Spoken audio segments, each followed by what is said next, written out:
రచన పేరు 9 రోజులు. రచయిత పుట్టకంటి గోపీకృష్ణ గారు. జరిగిన కథ. సంజయ్ పెద్ద పేరున్న పొలిటీషియన్ కొడుకు. తనను కూడా ఫ్యూచర్లో రాజకీయాల్లోకి తీసుకురావాలని తన తండ్రి అనుకుంటూ ఉంటాడు. అందుకనే సంజయ్ తన బర్త్డే పార్టీని చాలా గ్రాండ్గా ఏర్పాటు చేస్తాడు.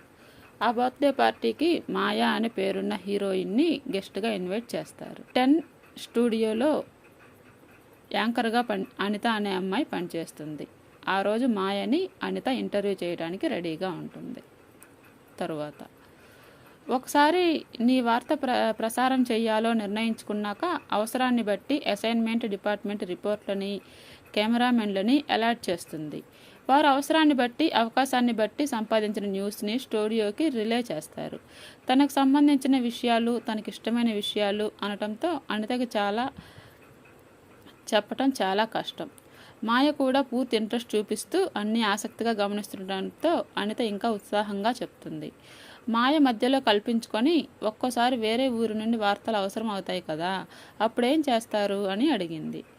దేశవ్యాప్తంగా వందలాది మంది రిపోర్టర్లు పనిచేస్తుంటారు. కొంతమంది డైరెక్ట్ పేరోల్స్లో ఉంటే కొంతమంది ఫ్రీలాన్సర్స్ ఉంటారు. వారి ద్వారా అందుతాయి. అడ్మైరింగ్గా తలూపింది మాయ. అలా వచ్చిన న్యూస్ని నిమిషం నుండి నిమిషంన్నర లోపు వచ్చేటట్లు ఎడిట్ చేస్తారు. అంతకంటే ఎక్కువసేపు ఉంటే ప్రేక్షకుడు ఛానల్ మారుస్తాడు. అదే మా సినిమాలో అయితే ప్రేక్షకుడికి ఆ ఛాన్స్ ఉండదు. నిజమే, కానీ న్యూస్ ఛానల్స్లో ప్రేక్షకుడు సహజమైన క్యూరియాసిటీతో అన్ని ఛానల్స్ వెతుక్కుంటాడు. నచ్చిన న్యూస్ దగ్గర సెటిల్ అవుతాడు. దాని డ్యూరేషన్ పెరిగితే మరలా విసుగు మొదలవుతుంది. అందుకే జనరల్గా 1.5 నిమిషంలోపే ఒక పర్టికులర్ న్యూస్ ముగించడానికి చూస్తారు. నేనైతే అంతసేపు కూడా ఆగలేను, నవ్వుతూ చెప్పింది మాయ.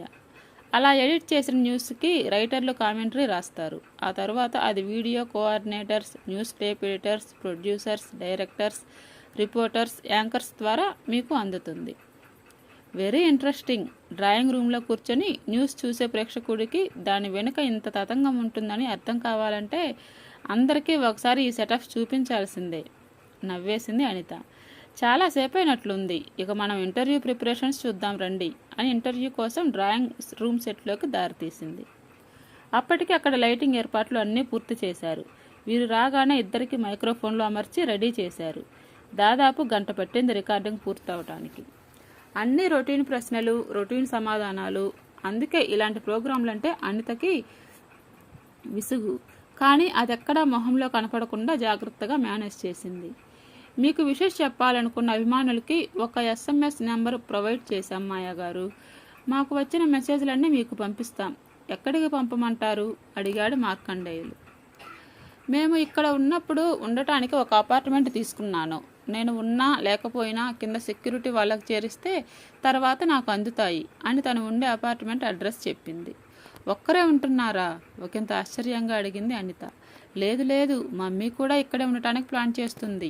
ఆ ఏర్పాట్ల గురించే తను కోల్కతా వెళ్ళింది. 2-3 రోజుల్లో వస్తుంది.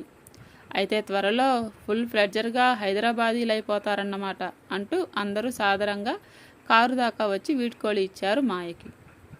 తరువాత ఆ అమ్మాయి 2 చేతులు మంచానికి కట్టేసి ఉన్నాయి. మంచానికి కాస్త దూరంగా ఆ అమ్మాయికి సంబంధించిన బట్టలు చెల్లాచెదురుగా పడి ఉన్నాయి. తను స్పృహ కోల్పోయి చాలాసేపు అయిన గుర్తుగా శరీరం కదలికలు లేకుండా పడి ఉంది. ఆ అమ్మాయి పక్కనే పడుకొని సిగరెట్ తాగుతూ గాలిలో పొగ వదులుతున్నాడు. అతను గదంతా సిగరెట్ పొగతో నిండిపోయింది. అతని దృష్టిలో ఆడదంటే ఒక ఆట బొమ్మ, కేవలం తనను సుఖపెట్టడానికి సృష్టించబడ్డ రక్తమాంసాల ప్రాణి. దానికి ఒక ఆలోచన, వివేచన ఉండటం అతను భరించలేడు. అది కూడా తనకి వ్యతిరేకంగా అయితే అది క్షమించరాని నేరమే. ఆ అమ్మాయి అందజేసిన సుఖానికి బహుమతిగా ఏమడిగినా ఇద్దామనుకున్నాడు, ఎంతడిగినా ఇద్దామనుకున్నాడు. కానీ గది నిండా నిండిన పొగల మధ్య స్పృహ తప్పే ముందు ఆ అమ్మాయి చూసిన చూపే కనిపిస్తుంది. ఎంత మరల్చాలన్నా ఆ చూపు నుండి దృష్టి మరలటం లేదు. అతనికి తెలుసు, అతనితో గడిపిన ఏ అమ్మాయి ఆనందంతో తిరిగి వెళ్ళదు. తిరిగి వెళ్ళేటప్పుడు వారందరి మొహాల్లోనూ కనిపించే భావం ఒకటే, భయం. అదే అతనికి కావాల్సింది. అప్పుడు కానీ అతనికి తృప్తిగా ఉండదు. కానీ ఇప్పుడు అతని మనసుని ముళ్ళులాగా పొడుస్తూ పొగల మధ్య కనిపిస్తున్న ఆ అమ్మాయి చూపు భయంతో చూసింది కాదు, బాధతో చూసింది కాదు, అసహ్యంతో చూసింది. తననెవరన్నా అలా చూస్తే అతను తట్టుకోలేడు. చుట్టుముడుతున్న ఆలోచనలు చెదరగొట్టడానికి అన్నట్లు తల విదిలించి పక్కకు చూశాడు. ఇంకా ఆ అమ్మాయికి స్పృహ రాలేదు. ఒకసారి కదిలించి చూశాడు. లాభం లేదు. ఒకసారి పరికించి చూశాడు. ఇప్పుడు అతనికి ఆ శరీరం చూస్తే కోరిక కలగటం లేదు. ఇంకొక వాంఛ, చాలా బలీయమైన వాంఛ కలుగుతుంది. ఆ కోరిక పెరిగే కొద్దీ అది కలిగించే ఎక్సైట్మెంట్ ముందు మిగిలిన అన్ని కోరికలు చిన్నవైపోతున్నాయి. అవును, ఈ అమ్మాయిని చంపేయాలి. ఆ ఆలోచన ఎక్కడ లేని కిక్కునిస్తుంది. చంపటం అతనికి కొత్త కాదు, పైగా చాలా ఇష్టం. కాకపోతే చంపేటప్పుడు ఎదుటి మనుషుల్లో కనపడే భయం చూడటం ఇంకా ఇష్టం. స్పృహలో లేని మనిషిని చంపితే కిక్కేముంది?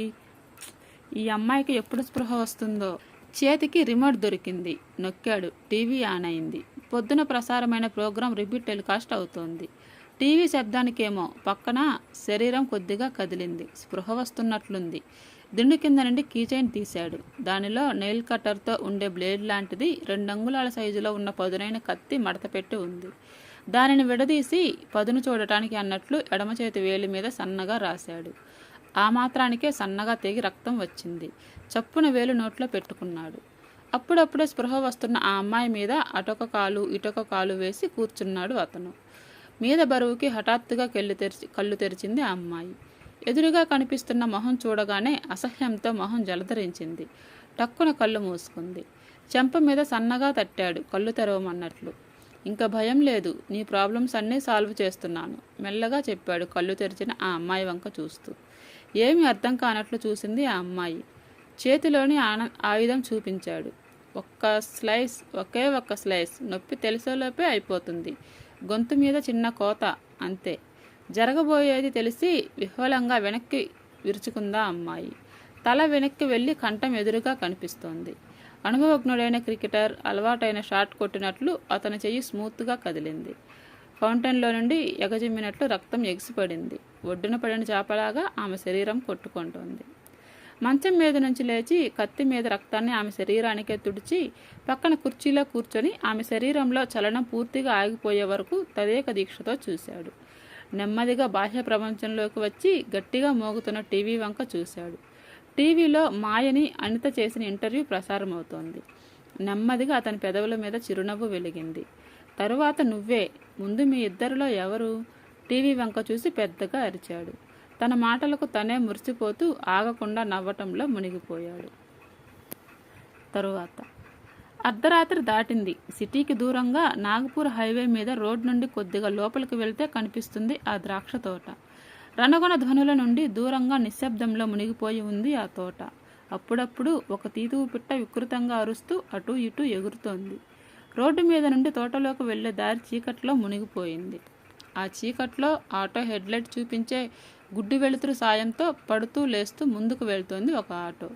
దారికి అడ్డంగా ఉన్న ఒక పెద్ద ఇనుప గేటు వేసి ఉంది. గేటు దగ్గరకు వచ్చిన ఆటో ముందుకు వెళ్ళటానికి దారి లేక ఆగింది. ఆటో డ్రైవర్ గట్టిగా హారన్ మోగించాడు. సమాధానంగా గేటు దగ్గర అలికిడి అయ్యింది. తరువాత గేటు తీసిన శబ్దం వచ్చింది. ఆటో డ్రైవర్ ఏమీ మాట్లాడకుండా తెరుచుకున్న తలుపుల మధ్య నుండి ఆటోను ముందుకు నడిపించాడు. గేటు దగ్గర ఒక ముసలి వ్యక్తి గొంగళి ముసుగు వేసుకుని కూడా చలికి వణుకుతూ నిలబడి ఉన్నాడు. గేటు దాటి ముందుకు వెళ్తున్న ఆటోని చూసి తనలో తాను గొనుక్కుంటున్నాడు. పట్టించుకోకుండా ముందుకు వెళ్ళాడు ఆటో డ్రైవర్.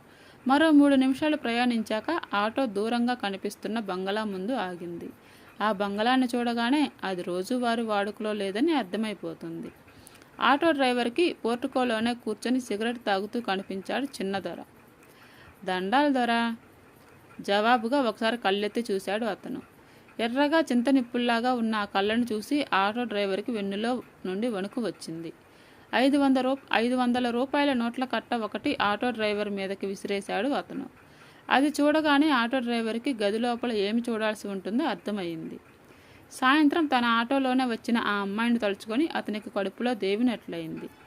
దగ్గరలో రైలు పట్టాలు ఎక్కడున్నాయో తెలుసన్నట్లు తల ఊపాడు ఆటో డ్రైవర్.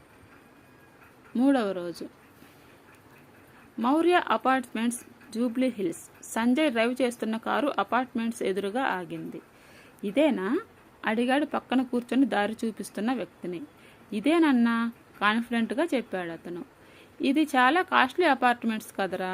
ఒక పేపర్లో పనిచేసే జర్నలిస్ట్ ఇలాంటి చోట ఎలా ఉంటున్నాడు?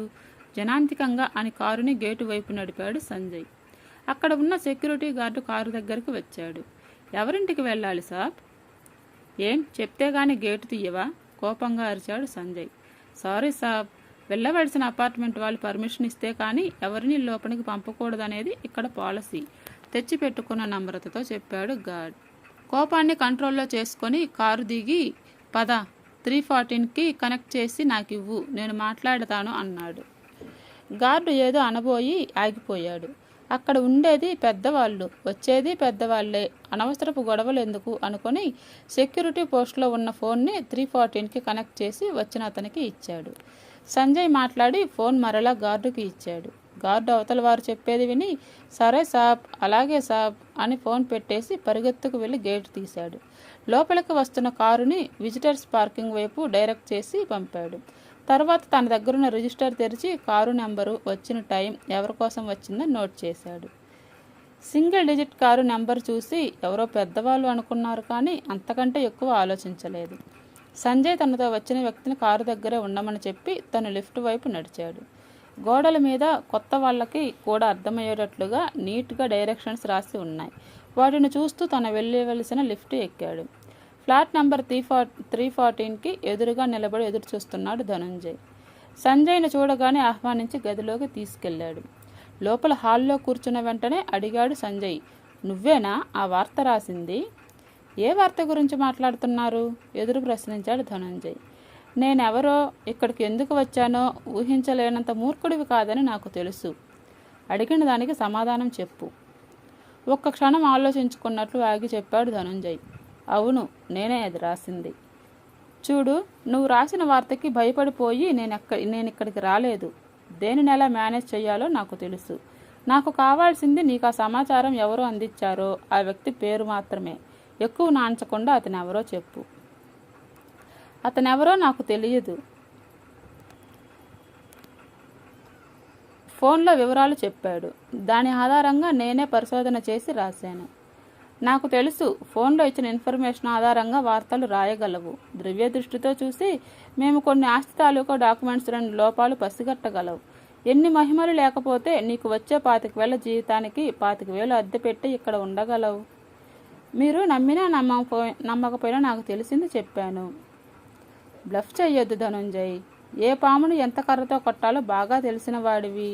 నాతో పెట్టుకోకు. మర్యాదగా నేను అడిగిన వివరాలు చెప్పు. సంజయ్ మాట్లాడుతున్న ప్రతి మాటతో కోపంతో పాటు అతని స్వరం కూడా పెరిగిపోతుంది. హఠాత్తుగా హాల్లో నుండి గట్టిగా వినిపిస్తున్న మాటలకి ధనుంజయ్ కుటుంబ సభ్యులంతా లోపలి గదుల నుండి హాల్లోకి వచ్చి ఆందోళనగా చూడసాగారు.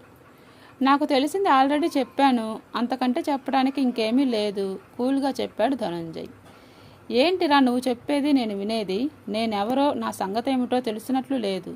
ఆవేశంతో ఊగిపోతూ ధనుంజయ్ కాలర్ పట్టుకొని ఊపాడు సంజయ్. నేను తలుచుకుంటే రేపు ఈ పాటికి నువ్వు ఈ భూమి మీద ఉండవు. జరుగుతున్న తతంగానికి భయపడిన ధనుంజయ్ కుటుంబ సభ్యులు హాహాకారాలు చేస్తున్నారు. చిన్నపిల్ల ఎవరో భయపడి ఏడుస్తోంది. ఆ గొడవతో ఒక్కసారిగా ఇహలోకంలోకి వచ్చాడు సంజయ్. తండ్రి మరీ కోపాన్ని కంట్రోల్ చేసుకోమని చెప్పడం గుర్తుకొచ్చింది. షిట్ అంటూ ధనుంజయ్ కాలర్ వదిలాడు. నువ్వు చెప్పనంత మాత్రాన నాకు తెలియదు అనుకోకు, నిన్ను మాత్రం గుర్తుంచుకుంటాను అంటూ అపార్ట్మెంట్ బయటకు నడిచాడు. ఎందుకు వస్తుంది ఇంత కోపం? నాకేమన్నా ప్రాబ్లం ఉందా? తన మీద తనకే కోపం వస్తుంటే లిఫ్ట్ వైపు నడిచాడు. అదే సమయంలో లిఫ్ట్ తలుపులు తీసుకుని బయటకు వస్తున్న వ్యక్తిని చూసి ఆశ్చర్యంతో అలాగే ఉండిపోయాడు. ధనుంజయ్ ఇంట్లో సంజయ్ సృష్టించిన తుఫాను ఇంకా చల్లారలేదు. కుటుంబ సభ్యులంతా ధనుంజయ్ చుట్టూ చేరారు. ఎవరండి అతను? ఏమిటిదంతా అడుగుతోంది ధనుంజయ్ భార్య. వాడి చేతులు ఇరిగిపోను, వాడికేం రోగం వచ్చిందో బిడ్డ మీద చెయ్యెత్తాడు ధనుంజయ్ తల్లి ఆక్రోశం. మీరు వెళ్ళి పోలీస్ రిపోర్ట్ ఇచ్చిరండి. ఇక్కడ పోలీస్ స్టేషన్లో ఇన్స్పెక్టర్ మీకు తెలుసుగా, ధనుంజయ్ వాళ్ళ ఆవిడ సలహా ఇచ్చింది. చిన్నగా నవ్వేశాడు ధనుంజయ్. ఇప్పుడు వచ్చిన అతని పేరు సంజయ్, చీఫ్ మినిస్టర్ కోదండరావు కొడుకు. అతను చెప్పిన విషయం జీర్ణమయ్యే కొద్దీ కుటుంబ సభ్యుల్లో భయం పెరిగిపోయింది. మరి ఇప్పుడేం చేయాలండి? అతను తలుచుకుంటే ఏమన్నా చేయగలడు, మనం ఏం చేయగలం? అతనే చెప్పాడుగా, ఏ పాముని ఏ కర్రతో కొట్టాలో తెలుసని. ఈ పామును కొట్టే కర్ర ఒకటి ఉంది, దాని సంగతి నాకు తెలుసు అంటూ ఫోన్ డయల్ చేయటం మొదలుపెట్టాడు. లిఫ్ట్ నుండి బయటకు వస్తున్న మాయ కారిడార్లో ఎదురైన సంజయ్ను చూసి ఆశ్చర్యపోయింది. వాట్ సర్ప్రైజ్ సంజయ్, మీరేమిటి ఇక్కడ? అది మా ఫ్రెండ్ ఇక్కడ ఉంటే అతని కోసం వచ్చాను. మూసి ఉన్న 314 తలుపులు వైపు చేయి చూపిస్తూ చెప్పాడు. మరి మీరేమిటి ఇక్కడ? This is my residence Sanjay, నేనుండేది ఇక్కడే, ఆహ్లాదంగా నవ్వుతూ చెప్పింది 315 అపార్ట్మెంట్ చూపిస్తూ. ఇంత దూరం వచ్చారు, కాసేపు కూర్చొని వెళ్దురు గాని మా ఫ్లాట్లోకి రండి, భుజాలు ఎగరేశాడు సంజయ్. వై నాట్ అంటూ. గబగబా నడిచి హ్యాండ్ బ్యాగ్లో నుంచి రూమ్కి తీసి తలుపు తెరిచింది. ఇంట్లో ఎవరూ లేరా అడిగాడు సంజయ్. మరిలా తనే సంజాషి ఇస్తున్నట్లు తలుపు తాళం వేసి ఉంటే అడుగుతున్నానన్నాడు. దానిదేముంది సంజయ్, నేను ఈ అపార్ట్మెంట్లో కొత్తగా చేరాను, ఇంకా పూర్తిగా షిఫ్ట్ కాలేదు.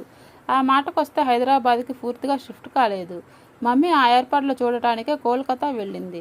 చేతిలో ఉన్న షాపింగ్ బ్యాగులు ఒక పక్కన పడేసి సంజయ్ని కూర్చోమని సోఫా చూపించింది. అప్పటికల్లా సంజయ్ ఆవేశం పూర్తిగా చల్లారింది.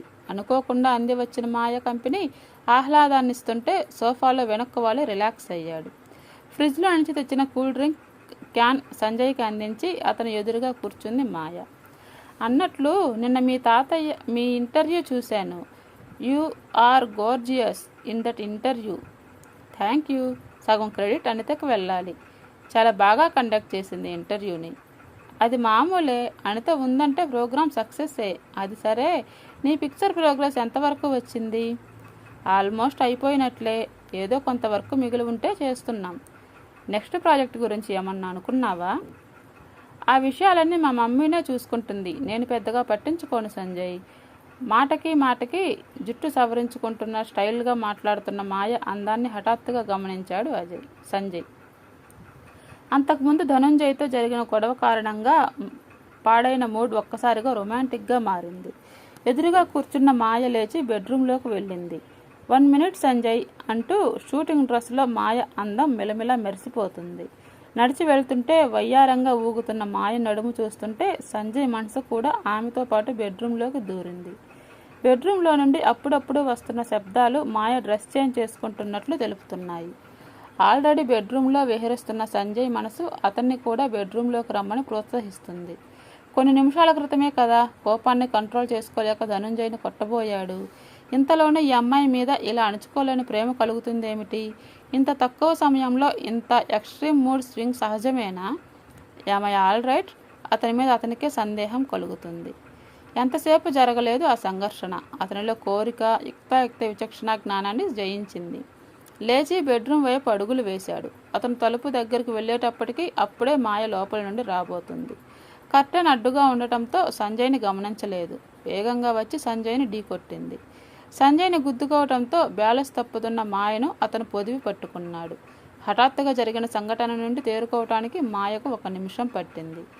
ఈ నిమిషంలోనే మాయ సాన్నిహిత్యం, ఆమె శరీర మృదుత్వం, ఒంటికి మెత్తగా తగులుతున్న అందాలు అతనిలోని పశు ప్రవృత్తిని రెచ్చగొడుతుంటే ఆమె చుట్టూ వేసిన సంజయ్ చేతులు బిగుసుకున్నాయి. మాయకి సంజయ్ ప్రవర్తనలో వచ్చిన తేడా వెంటనే అర్థమైంది. సంజయ్ వదులు, ప్లీజ్ వదులు సంజయ్ అంటూ వదిలించుకోవటానికి ప్రయత్నిస్తోంది. ఆమె వదిలించుకోవటానికి ప్రయత్నించిన కొద్దీ సంజయ్ పట్టు ఇంకా గట్టిగా బిగుసుకుంటుంది. అతని మొహం ఆమె మొహం మీదకు వంగుతోంది. ఇక తటపటాయించి లాభం లేదనుకున్న మాయ అతని నుంచి తప్పించుకోవడానికి పెనుగులాడసాగింది. సంజయ్ మాత్రం కామపిశాచి ఆవహించిన వాడిలా మాయ అన్ని ప్రయత్నాలు తిప్పికొడుతూ ఆమెను ఆక్రమించుకోవాలని చూస్తున్నాడు. నవ్వులాటలా మొదలైన పెనుగులాట పూర్తిగా శృతిమించకముందే బలమంతా ఉపయోగించి సంజయ్ని వెనక్కి నెట్టింది మాయ. కొద్దిగా వెనక్కి వంగిన సంజయ్ చెంప చెల్లుమనిపించింది. అంతే, సంజయ్ బిగి కవుగులు పట్టు సడలించింది. ఒక్కసారిగా సంజయ్ నుంచి విడివడిన మాయ పరిగెత్తుకుంటూ బెడ్రూమ్లోకి వెళ్ళి తలుపేసుకుంది. సంజయ్కి మరలా కోపం ముంచుకు రాసాగింది. నా దారిని నేను పోతుంటే రమ్మనటం ఎందుకు? ఇలా అవమానించడం ఎందుకు? దీని ఎంత చూడాలి, ఇంతకు ఇంత అనుభవించేటట్లు చెయ్యాలి అనుకుంటూ గబగబా అడుగులు వేస్తూ ఫ్లాట్ బయటకు వచ్చి లిఫ్ట్ వైపు వెళ్ళిపోయాడు. తరువాత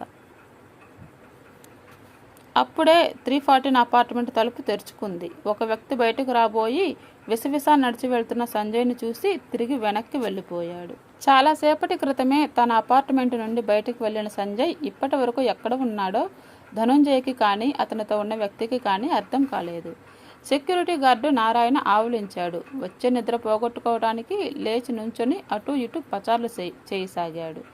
అతనికి జీవితం చాలా నిరాసక్తంగా నిస్తేజంగా అనిపిస్తుంది. రోజు సమస్యలతోనే తెల్లవారే ఈ నగర జీవితం అతనికి నచ్చలేదు.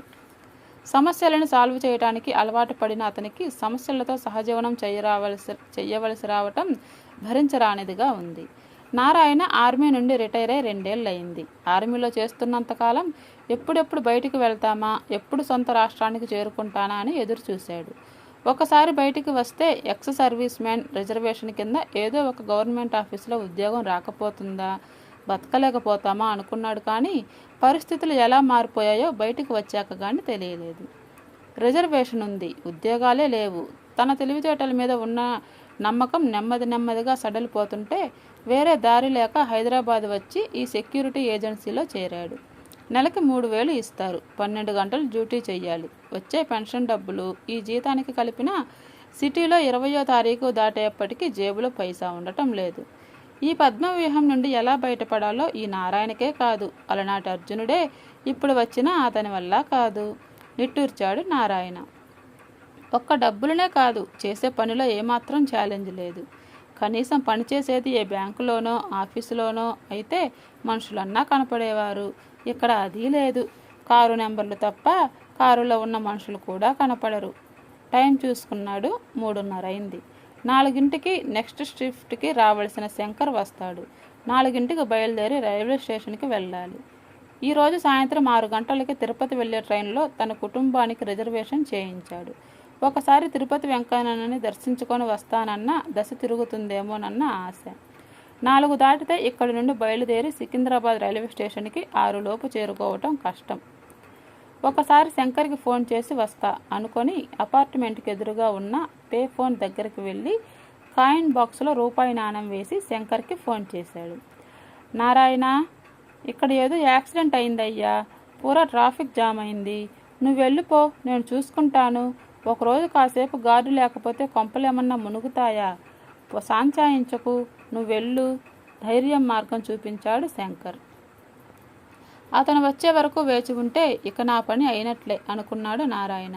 ఈ పాటికి మా వాళ్ళంతా స్టేషన్కి చేరిపోయి ఉంటారు అనుకుంటూ యూనిఫామ్ విప్పి సివిల్ డ్రెస్ వేసుకున్నాడు. ఇంతలో 314 ఫ్లాట్లో వారి కోసం వచ్చిన సింగిల్ డిజిట్ నెంబర్ కారు వేగంగా వెళ్ళిపోయింది. అది వెళ్ళిన టైం కూడా నోట్ చేసి రిజిస్టర్ మూసి బయటకు వచ్చాడు. సరిగ్గా అప్పుడే టీవీ 10 వేన్ వచ్చి అతని ఎదురుగా ఆగింది. అందులో నుండి దిగిన వ్యక్తి ఒకసారి అపార్ట్మెంట్ పేరు చదివి సరిచూసుకొని నారాయణతో, హలో, ఇక్కడ వాచ్మెన్ ఎవరో తెలుసా అని అడిగాడు. నేనే సార్. Thank God. ఇదిగో ఈ ప్యాకెట్ మాయా మేడం గారికి అందించాలి, తెలుసుగా. 315 అపార్ట్మెంట్. ఇవి ఆవిడికి అభిమానుల నుండి వచ్చిన మెసేజ్లు. జాగ్రత్త, ఎక్కడన్నా పెట్టి మర్చిపోయేవు అంటూ ఒక ప్యాకెట్ చేతిలో పెట్టి వెళ్ళిపోయారు. నిట్టూర్చాడు నారాయణ. ఆఖరి నిమిషంలో కూడా అంతరాయం అనుకుంటూ ఆ ప్యాకెట్ పట్టుకొని 315 అపార్ట్మెంట్ ముందుకు వచ్చి వెళ్ళనొక్కాడు. మాయ మేడం బదులు తలుపు తీసిన వ్యక్తిని చూసి ఆశ్చర్యపోయాడు. అయితే ఆ ఆశ్చర్యం బయటికి కనపడనివ్వకుండా మేనేజ్ చేసి ఆ ప్యాకెట్ అతనికే ఇచ్చి బయటపడ్డాడు. నారాయణ 6 గంటలలోపే సికింద్రాబాద్ రైల్వే స్టేషన్కి చేరుకున్నాడు. అతని కుటుంబ సభ్యులు కూడా అప్పటికే వచ్చి ఉన్నారు. అందరూ ట్రైన్ ఎక్కి కూర్చున్నారు. ట్రైన్ బయలుదేరటానికి ఇంకాస్త సమయం ఉంది. నారాయణ మనసుని మాత్రం ఒక ప్రశ్న తొలుస్తూనే ఉంది. కాసేపటి క్రితం ప్యాకెట్ అందజేయడానికి వెళ్ళినప్పుడు 315 అపార్ట్మెంట్ తలుపు తీసిన వ్యక్తి ఎవరో కానీ అతను ఇంతకు ముందు చూశాడు. ఎక్కడ చూశాడో, ఎప్పుడు చూశాడో మాత్రం గుర్తు రావటం లేదు. ఆ వ్యక్తి ఎవరో గుర్తు వచ్చే వరకు తనకు నిద్ర పట్టదని మాత్రం నారాయణకి బాగా తెలుసు. తరువాత సంజయ్ కారులోని ఏసీ వాతావరణంలోని వేడిని కంట్రోల్ చేయగలుగుతుంది, కానీ అతనిలోని వేడిని ఏమాత్రం తగ్గించలేకపోతుంది. అవమానం, తిరస్కారం అవి ఏంటో తెలియదు తనకి. అలాంటిది ఆఫ్టర్ ఆల్ ఎక్కడి నుండో బతుకు తెరువు కోసం వచ్చిన ఒక ఆడది తనను కాదంది. పైగా తన చెంప మీద కొట్టింది. చిన్నప్పటి నుంచి తనను ఎవరూ ఒక్క దెబ్బ కూడా కొట్టలేదు. అలాంటిది బ్లడీ చీట్ నన్ను కొడుతుందా? ఒకసారి చెంప సవరించుకున్నాడు. శరీరానికి గాయమైనా పర్వాలేదు, ఇది మనసుకు తగిలిన గాయం ఎప్పటికీ మాసిపోదు. పైగా ఈ విషయం ఎంతమందితో చెప్పుకుంటుందో గొప్పగా. మరి నేనేం చేశాను? చేతగాని వాడిలాగా పిరికి పందలాగా నోరు మూసుకొని లేచి వచ్చాను. అంతేనా? దాన్ని అలా వదిలివేయాల్సిందేనా? లేదు, గుణపాఠం నేర్పాలి. నాకు పడిన చెంపదెబ్బ పర్యవసానం ఎలా ఉంటుందో తెలియచెయ్యాలి. కారు రోడ్డు పక్కన సడన్ బ్రేక్తో ఆగింది. దిగరా అన్నాడు పక్కనున్న అనుచరుడి వంక చూసి. వాడికేం అర్థం కాలేదు. అన్నా అంటూ ఏదో చెప్పబోయి సంజయ్ మొహం చూసి చెప్పబోయిన మాటల్ని దిగమింగుకొని కారులో నుండి దిగిపోయాడు. కారు వెనక్కి తిప్పాడు సంజయ్. ఇప్పుడు చెప్తాను దాని పని అనుకుంటూ, కంట్రోల్ యువర్ యాంగర్, అదే నిన్ను నాశనం చేస్తుంది, అదుపు చేసుకో. తండ్రి మాటలు గుర్తుకొస్తున్నాయి. మనసు మాట వినటమా, తండ్రి మాట వినటమా? ద్వైధీభావంతో కొట్టుమిట్టలాడాడు. 2 నిమిషాల ఆలోచన తర్వాత కారు గమ్యం వైపు సాగిపోయింది. 4వ రోజు. నగ్నంగా అడ్డదిడ్డంగా బెడ్ మీద పడి ఉన్న మాయ శవాన్ని ముందుగా చూసింది ఆమె అసిస్టెంట్ ప్రకాష్. ఆమెను అలా చూసి షాక్ గురైన ప్రకాష్ ఆ షాక్లోనే పెద్దగా హెల్ప్ హెల్ప్ అని అరుచుకుంటూ కారిడార్లోకి వచ్చి ధనుంజయ్ ఫ్లాట్ తలుపు కొట్టాడు. తలుపు తెరిచిన ధనుంజయ్కి ముందు ప్రకాష్ చెప్తున్నది ఏమీ అర్థం కాకపోయినా అనితతో పాటు మాయ ఫ్లాట్లోకి వెళ్ళగానే ఏం జరిగిందో అర్థమైంది. జర్నలిస్టుగా అప్పుడప్పుడు ఇలాంటి దృశ్యాలను చూసే అలవాటు ఉన్న ధనుంజయ్ త్వరగానే తేరుకున్నాడు. ముందు వాళ్ళ అపార్ట్మెంట్స్కి, సొసైటీ ప్రెసిడెంట్కి, సెక్రటరీకి ఫోన్ చేశాడు. 5 నిమిషాలలో వాళ్ళు వచ్చారు. ఇంకా ప్రకాష్ పూర్తిగా కోలుకోలేదు. గడగడా వణుకుతున్నాడు. ధనుంజయ్ వాళ్ళకి జరిగింది వివరించాడు. సాయిరామ్, సాయిరామ్, ఆ అమ్మాయి వచ్చి 10 రోజులన్నా అయినట్లు లేదు. ఎంత ఘోరం జరిగిపోయింది. సొసైటీ ప్రెసిడెంట్ జగన్నాథం బాధ వెలిపించాడు. నన్ను షూటింగ్కి తీసుకెళ్తానంది. ఎప్పుడు పిలుస్తుందా అని ఎదురు చూస్తున్నాను. దేవుడే ఆమెని పిలుచుకుపోయాడు. సెక్రటరీ సత్యం వెలబుచ్చుతున్న వైరాగ్యం మాయ చనిపోయినందుకో, తన షూటింగ్ చూసే ఛాన్స్ మిస్ అయినందుకో ఎవరికీ అర్థం కాలేదు. ఇంతటితో ఈరోజు స్టోరీ ఆపేద్దాం. మళ్ళీ 3వ భాగంలో కలుసుకుందాం. Please subscribe my channel. Thank you.